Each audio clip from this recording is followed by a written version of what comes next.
ఇంతటి ఘోర ప్రమాదం తెలంగాణలోనే కాదు తెలుగు రాష్ట్రాల్లోనూ ఇప్పటిదాకా జరగలేదని పటాన్చెరు పాషమైలారం ఫ్యాక్టరీ ప్రమాదాన్ని ఉద్దేశించి తెలంగాణ ముఖ్యమంత్రి రేవంత్ రెడ్డి అన్నారు. ఇవాళ సిగాచి ఫ్యాక్టరీ ప్రమాద స్థలిని పరిశీలించి అధికారులతో సమీక్షించిన అనంతరం రేవంత్ రెడ్డి మీడియాతో మాట్లాడారు. సిగాచి ఫ్యాక్టరీలో ప్రమాదం జరగడం బాధాకరం. ప్రమాద సమయంలో ఫ్యాక్టరీలో 147 మంది ఉన్నారు. ప్రమాదం నుంచి 57 మంది బయటపడ్డారు. అన్ని శాఖల సమన్వయంతో రెస్క్యూ నిర్వహిస్తున్నాం. చనిపోయిన వారి కుటుంబాలకు 1 కోటి రూపాయలు నష్టపరిహారం అందించాలని ఆదేశించాను. ఈ విషయమై ప్రభుత్వం తరఫున మంత్రులు ఫ్యాక్టరీ యాజమాన్యంతో చర్చించనున్నారు. అలాగే తీవ్రంగా గాయపడిన వాళ్లకు 10 లక్షల సాయం అందించాలని ఆదేశించాను. గాయపడి కోలుకుని తిరిగి పని చేయలేని స్థితిలో ఉన్న బాధితులకు సైతం 10 లక్షల రూపాయలు ఖచ్చితంగా ఇప్పిస్తాం. తక్షణ సాయం కింద తెలంగాణ ప్రభుత్వం నుంచి మృతుల కుటుంబాలకు 1,00,000 రూపాయలు, గాయపడిన వాళ్లకు 50,000 రూపాయలు అందిస్తామన్నారు. బాధితులను ఆదుకునేందుకు యాజమాన్యం ముందుకు రావాలన్నారు. బాధిత కుటుంబాలను ప్రభుత్వం మానవత్వంతో అన్ని విధాలా ఆదుకుంటుంది. మృతుల్లో తమిళనాడు, బీహార్, జార్ఖండ్ వాసులు అధికంగా ఉన్నారు. మృతదేహాల స్వస్థలాల తరలింపునకు కూడా ప్రభుత్వం సాయం అందిస్తుందని రేవంత్ రెడ్డి తెలిపారు. ఇక మృతుల కుటుంబాల పిల్లల చదువు బాధ్యతను ప్రభుత్వమే తీసుకుంటుందన్నారు. ఇలాంటి ప్రమాదం తెలంగాణలో ఇప్పటిదాకా జరగలేదు. యాజమాన్యాలు ఇక నుంచి భద్రతపై ఫోకస్ చేయాలి. ప్రమాదాలను నివారించాలి. ప్రమాదాలు జరగకుండా యాక్షన్ ప్లాన్ సిద్ధం చేయాలి. నిర్లక్ష్యంగా ఉంటే ఖచ్చితంగా కఠిన చర్యలు ఉంటాయి. ఇప్పటికే ప్రభుత్వం తరఫున అత్యున్నత దర్యాప్తు జరిపిస్తున్నామని సీఎం రేవంత్ అన్నారు. చాలా మంది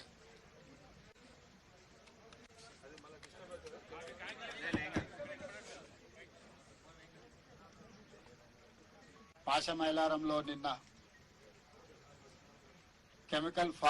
కెమికల్ ఫ్యాక్టరీలో జరిగిన ప్రమాదకరమైన సంఘటన నేపథ్యంలో నిన్న ఉదయం నుంచి మంత్రులు దామోదర్ రాజనరసింహ గారు, వివేక్ వెంకటస్వామి గారు, స్థానిక కలెక్టర్, పోలీసు ఉన్నతాధికారులు, అదేవిధంగా ఫైర్ సిబ్బంది అందరూ కూడా ఈ సంఘటన తదనంతర పరిణామాలన్నిటిని కూడా దగ్గర ఉండి పర్యవేక్షిస్తూ చనిపోయిన వాళ్ళ శవాలను తొలగించడం కానీ, గాయాలపైన వాళ్ళను హాస్పిటళ్లకు తరలించడం, అక్కడ యాజమాన్యంతో కూడా చర్చిస్తూ నష్ట నివారణ చర్యలకు పూర్తి స్థాయిలో ప్రభుత్వం చర్యలకు ఉపక్రమించింది. కానీ అక్కడ జరిగిన దురదృష్టకరమైన సంఘటన చాలా మంది ప్రాణాలను బలిగొన్నది. ఇది అత్యంత విషాదకరమైన సంఘటన. ఇప్పటి వరకు ఉమ్మడి రాష్ట్రంలో కానీ తెలంగాణ రాష్ట్రంలో కానీ ఇన్ని ప్రాణాలను బలిగొన్న దుర్ఘటన జరగలేదు.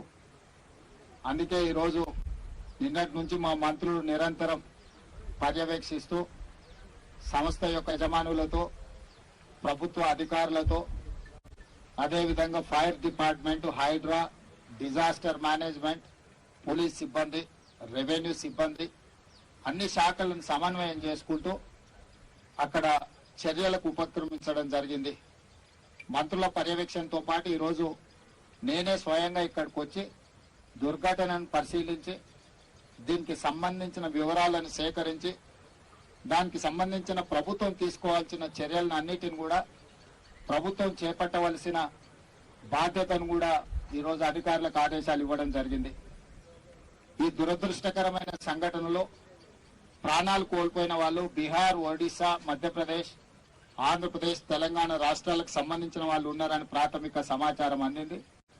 ఇప్పటి వరకు అధికారులు అందిస్తున్న సమాచారం మేరకు దాదాపుగా 36 ప్రాణాలు పోయినాయి. ఇంకా కొంతమంది అచూకీ లేదు. చాలా వరకు వివరాలను సేకరించే ప్రయత్నంలో అధికారులు ప్రయత్నం చేస్తున్నారు.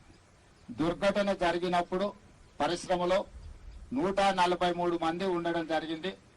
అందులో దాదాపుగా 58 మంది ఇప్పటికీ అధికారుల దృష్టికి, అధికారులకు టచ్లోకి వచ్చింది. మిగతా వాళ్ళు కొంతమంది ఇంకా శిథిలాల కింద ఉన్నారా, లేకపోతే భయంతోనే ఎక్కడికైనా పోయి ఇంతవరకు ప్రభుత్వ అధికారులకు టచ్లోకి రాలేదా, ఈరోజు పర్యవేక్షిస్తున్నారు.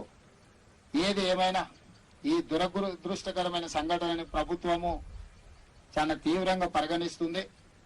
దీనికి సంబంధించి చనిపోయిన కుటుంబాలకు 1 కోటి రూపాయలు నష్టపరిహారం ఇప్పించాలి. పరిశ్రమ వాళ్ళతో మాట్లాడి ప్రభుత్వం వైపు నుంచి, పరిశ్రమ వైపు నుంచి చనిపోయిన కుటుంబాలకు ₹1 కోటి నష్టపరిహారం ఇవ్వాలి అని చెప్పి నేను ఆదేశాలు ఇవ్వడం జరిగింది.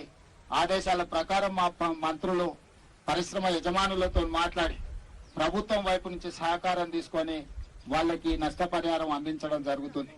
అదేవిధంగా తీవ్రంగా గాయాల పాలైన వాళ్ళకి పని చేసుకోలేని పరిస్థితులు, ఒకవేళ వాళ్ళు బ్రతికి బాగా ఇంటికి వచ్చినా పని చేసుకోలేని పరిస్థితిలో ఉంటే వాళ్లకు ₹10 లక్షల ఇవ్వాలి అని, అదేవిధంగా దెబ్బలు గాయాల పాలై కొంతకాలం పని చేయలేని పరిస్థితిలో ఉండి ఆ తర్వాత మళ్ళీ యథావిధిగా వాళ్ళు పనులకు వెళ్లే పరిస్థితి ఉంటే వాళ్లకు ₹5 లక్షల ఇవ్వాలని, అదేవిధంగా ఈ దుర్ఘటనలో ఏదైతే వైద్య సహాయం అందించాలనో 100% వాళ్ళకు సంబంధించిన వైద్య సహాయాన్ని పరిశ్రమలు అదేవిధంగా ప్రభుత్వం కలిసి పరిశ్రమ యజమానులు పెట్టుకోగలిగినంత పెట్టుకుంటారు.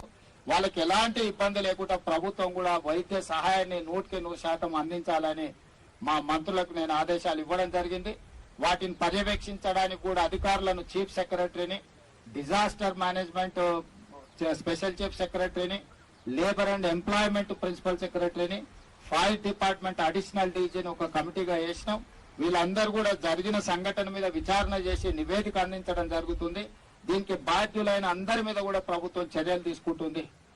ఇందులో ఎవరిదైనా నిర్లక్ష్యం ఉన్నదా, లేకపోతే దురదృష్టకర సంఘటన ఏ విధంగా జరిగింది, బాధ్యులు ఎవరినో కూడా విచారణలో గుర్తించి వాళ్ళందరి మీద కూడా చర్యలు తీసుకోవడం జరుగుతుంది. ఇదే కాకుండా ఇలాంటి దుర్ఘటనలు భవిష్యత్తులో జరగకుండా ఉండాలి అని అంటే ప్రభుత్వం కూడా ఇంకా భవిష్యత్తులో పరిశ్రమలకు సూచనలు చేయాల్సిన అవసరం ఉన్నది. నిన్నగాక మన గుల్జార్ హౌస్ లో కూడా ఒక ఫైర్ యాక్సిడెంట్ అయింది. అక్కడక్కడ ఫైర్ యాక్సిడెంట్స్ అనుకోని సంఘటనలో చాలా మంది ప్రాణాలు తీసుకుంటున్నారు. కాబట్టి దీనికి సంబంధించి కూడా ప్రభుత్వం ఒక స్పష్టమైన విధానంతో పరిశ్రమలకు కూడా సరైన సూచనలు ఇచ్చే విధంగా, ఆ సూచనలు పరిశ్రమలు అమలు చేసే విధంగా కూడా ఒక వ్యవస్థను ఏర్పాటు చేయాలని ఈరోజు ప్రభుత్వం అనుకుంటుంది. వీటన్నిటికీ సంబంధించి కూడా భవిష్యత్ కార్యాచరణ ఉంటుంది. ఇక్కడ ఉన్న పరిశ్రమలకు సంబంధించిన యజమానులు కూడా మీ పరిశ్రమలలో ఇలాంటి సంఘటనలు జరగకుండా ఉండడానికి అవసరమైన చర్యలను కూడా మీరు చేపట్టవలసిందిగా అధికారులకు కూడా నేను ఆదేశాలు ఇచ్చిన. పీరియాడికల్ ఇన్స్పెక్షన్స్ చేసి అక్కడ ఏమైనా ఇట్లాంటి సంఘటనలకు అవకాశం ఉంటే ఎంబడే వాళ్లను యజమానులకు కూడా వాటి వివరాలు అందించి వాటిని సరిదిద్దే విధంగా చర్యలు తీసుకోవాలని కూడా నేను ఇంతకుముందు సమీక్షలో అధికారులకు చెప్పడం జరిగింది. ఏది ఏమైనా చనిపోయిన కుటుంబాలను, తీవ్రంగా గాయపడ్డ కుటుంబాలను, ఇందులో గాయపడ్డ కుటుంబాలను అందరినీ కూడా 100% ప్రభుత్వం మానవత్వంతో ఆదుకుంటుంది. అన్ని రకాలుగా వాళ్ళకు అండగా నిలబడుతుంది. ప్రమాదంలో చనిపోయిన గాయపడ్డ వాళ్ళ పిల్లలకు చదువుకోవడానికి అవసరమైన ప్రభుత్వ రెసిడెన్షియల్ స్కూల్స్ లో అడ్మిషన్ల గురించి కూడా మాట్లాడమని నేను అధికారులకు ఆదేశాలు ఇవ్వడం జరిగింది. ఈ సంఘటనలో బాధితులు ఎవరున్నా వాళ్ళ పిల్లల చదువుల బాధ్యత కూడా రాష్ట్ర ప్రభుత్వం తీసుకోవాలనుకుంటుంది. వైద్యానికి సంబంధించి 100% సహాయం అందించాలనుకుంటుంది. అదే విధంగా క్షతగాత్రులకు, మరణించిన వాళ్ళకు కూడా నష్టపరిహారం ఇవ్వాలని కూడా ఈ రోజు ప్రభుత్వం నిర్ణయం తీసుకున్నది. బాధిత కుటుంబాలను కూడా నేను కలిసిన. దాంట్లో ఒక అమ్మాయి ప్రెగ్నెంట్, చిన్న పాప ఉంది, చిన్న బాబు ఉన్నాడు, ప్రెగ్నెంట్ ఉన్నారు. ఇట్లాంటి సంఘటనలు చాలా బాధాకరమైనవి. వాళ్ళందరికీ సరైన విధంగా ప్రభుత్వం సహాయం అందిస్తుంది. చనిపోయిన వాళ్ళ శవాలను కూడా వాళ్ళ సొంత గ్రామాలకు తరలించడానికి అవసరమైన అన్ని రకాల ఏర్పాట్లను కూడా పర్యవేక్షించండి అని డీజీపీ గారికి, అదేవిధంగా రెవెన్యూ అధికారులు అందరూ కూడా ఆదేశాలు ఇచ్చిన. వీళ్ళందరినీ ఆదుకునే బాధ్యత ప్రభుత్వం తీసుకుంటుంది. భవిష్యత్తులో ఇట్లాంటి సంఘటనలు జరగకుండా పరిశ్రమలను అప్రమత్తం చేస్తూ ప్రభుత్వం పర్యవేక్షిస్తుందని మీ అందరికీ తెలియజేస్తున్నాను.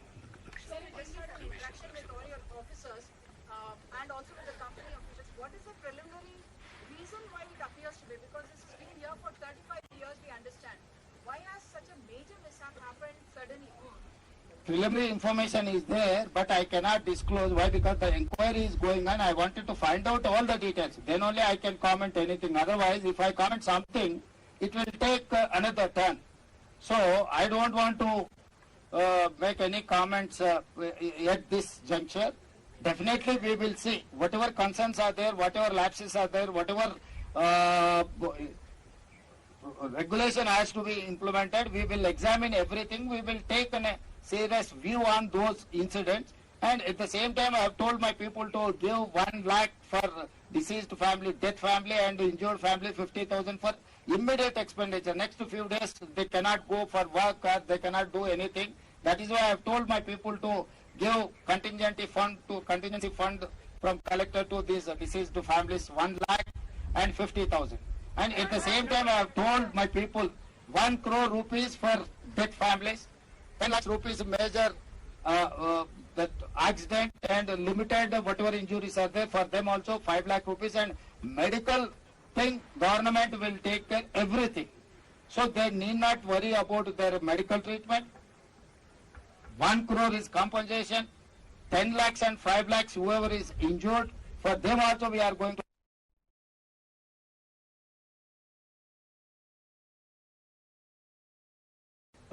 school. If they wanted to join in government residential school, I have told my people to examine all those cases individual, and we are there to provide education for their families. What does the preliminary investigation say? And what does preliminary investigation say? You have done the review meeting.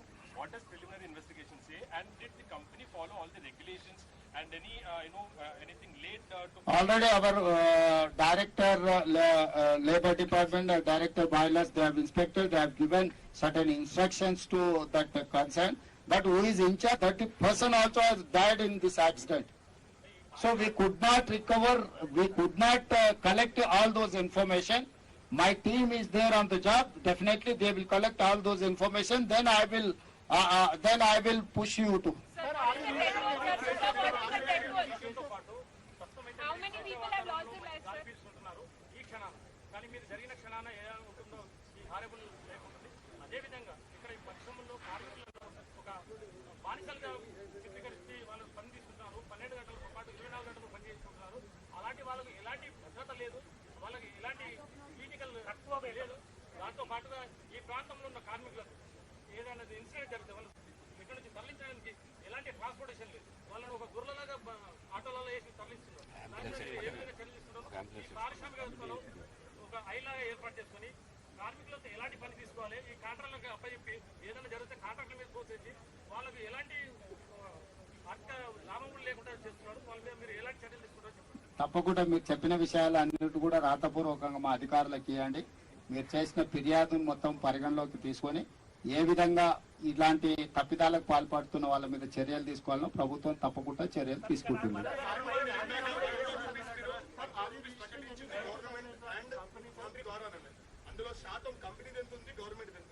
వాళ్ళకి రావాల్సింది 1 కోటి రూపాయలు. శాతంతో ఏం పని మిత్రమా?